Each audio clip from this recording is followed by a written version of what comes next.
আসসালামু আলাইকুম, সবাই কেমন আছেন? আজকে আমরা রান্না করব রুই মাছ আর কাঁকরোল দিয়ে।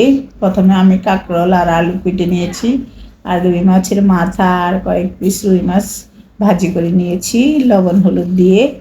এবার আমি তেলে কড়াই বসিয়ে ওই তেলেই পেঁয়াজ কাঁচামরিচ দিয়ে দিচ্ছি। পেঁয়াজ কাঁচামরিচ দিয়ে একটু হালকা ভেজে নেব।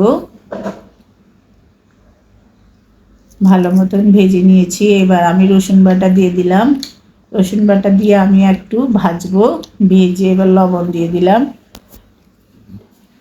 আর টমেটো দিয়ে দিলাম 2টা কটি। টমেটো দিয়ে আমি কিছুক্ষণ ভাজবো। ভেজে তারপর বাকি মশলাগুলো দেব। এবার হলুদ দিলাম, গুঁড়ো মরিচ দিলাম।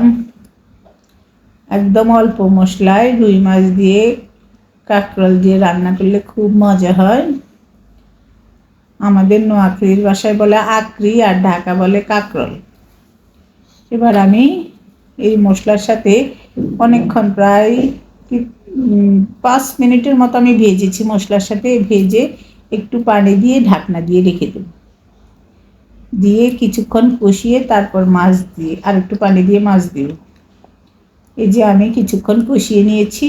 এভাবে কাঁকরোল রান্না করে খেয়ে দেখবেন, খুব মজা হয়। আমি এইভাবেই প্রায় সময় রান্না করি।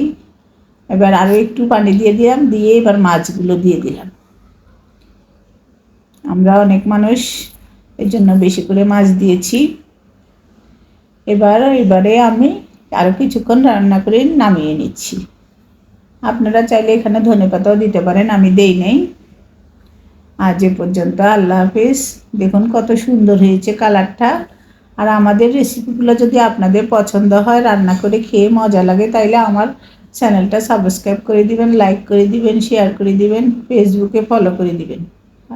আর আমাদের জন্য দোয়া করবেন যেন আপনাদেরকে আরও ভালো ভালো রেসিপি দেখাতে পারি।